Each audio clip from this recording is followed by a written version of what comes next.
Hi everyone, I'm Miss Amy, and I'm here today to present to you some of my favorite books featuring kids just like you having really big adventures. So first up is The Case of the Deadly Desperados by Carolyn Lawrence. My name is P.K. Pinkerton, and before this day is over, I will be dead. Trapped in the deepest shaft of a silver mine with 3 deadly desperados on his tail, PK starts writing down all the adventures that led him there. PK has a thorn, which, according to his foster ma, is something God gave him to keep him humble, but which mostly just keeps him from being able to read people's emotions. He can't tell when people are lying to him, and he can only recognize 3 expressions: happiness, fear, and anger. And even gets those confused sometimes too. So when PK finds himself in Virginia City, Nevada in 1862, on the run from the desperados who have just murdered his foster family, his thorn leaves him seriously disadvantaged when it comes to figuring out who he can trust and who's just going to rob him. Those desperados are after his only valuable possession, the deed to some land that his real father left his mom, and they don't look like they'll be giving up the search anytime soon. So using some disguises and his gift of excellent detecting skills, PK manages to evade the desperados for a time and make some new friends along the way. But now he's stuck at the bottom of that mine shaft, and it's only a matter of time before those desperados find him. Is there any way out for PK Pinkerton in the case of the deadly desperados? Next up is Into the Volcano by Dawn Wood. When Duffy and Sumo Pug are called to the principal's office, they didn't expect to meet their large and scary-looking cousin named Come and Go. And they certainly didn't expect their father to tell them that they'd be flying to the island Kokolaha with that guy. And apparently they have an auntie who lives there who's really rich and who really wants to meet them all of a sudden. But even though the island looks like paradise, and one of Auntie's assistants is a perfect surfer goddess, Sumo is not enjoying his visit. For one thing, there are giant spiders on this island. And for another, Auntie's not letting them call it their dad. And now she's making him and Duffy go on some really dumb expedition.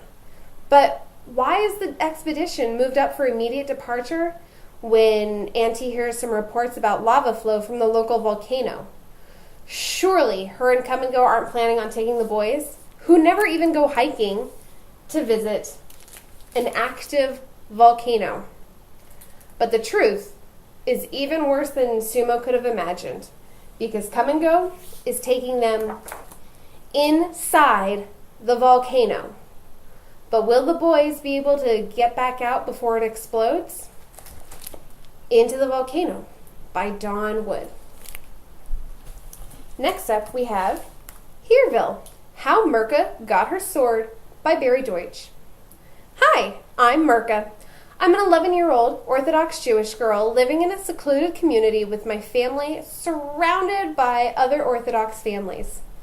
My stepmother, she keeps trying to teach me womanly arts and hopes I'll become more like my sisters, who are girly and sort of boy crazy and much better at things like knitting than I am. And I just want to have adventures. I just know that there's a dragon out there waiting for me to slay it. But I need a sword first. And that adventure is going to take me through the forest to get the help of a witch. And I'm going to have a run-in with a terrifying creature called a pig. Hereville, How Mirka Got Her Sword. Next up is The Graveyard Book by Neil Gaiman. There was a hand in the darkness, and it held a knife. So begins the story of Nobody Owens, known as Bod. On the night that Bod's family is brutally murdered, little 2-year-old Nobody climbs out of his crib, toddles out of the house, and into a nearby cemetery. There he is adopted by Mr. and Mrs. Owens, a childless couple who have been dead for over 250 years. They are happy to welcome Nobody into their family, to protect him, and raise him up. With the help of his ghostly parents, teachers, friends, and protectors, nobody lives in the cemetery happily from the ages of 2 to 15. He learns to read and do his numbers, of course, but he also learns some ghostly skills, like how to be invisible. But not everything in the cemetery is friendly. There are witches, ghouls, and other terrifying creatures, not to mention the man Jack, who's determined to finish the job that he started the night he killed his parents. Will Bod be able to avoid the man Jack this time? Will his protectors and friends really be able to fight off his evil schemes? Read the Graveyard Book to find out. Last, we have Ghostopolis by TenNapel. Garth Hale is dying, but he is very much alive when he accidentally gets sent to the ghost world. And thanks to Frank Hallow's sloppy mistake, he's stuck with a skeleton horse running from bone velociraptors, a motorcycle gang of bugs, and he has no idea how to get back home.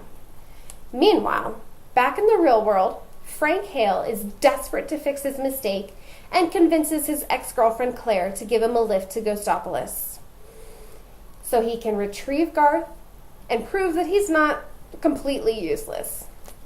Unfortunately, the evil ruler of Ghostopolis has learned of Garth's presence and is determined to capture him and use his living energy for evil. With the help of his ghostly grandfather, Frank, and Claire, will Garth be able to evade capture and return home safely? Ghostopolis by TenNapel.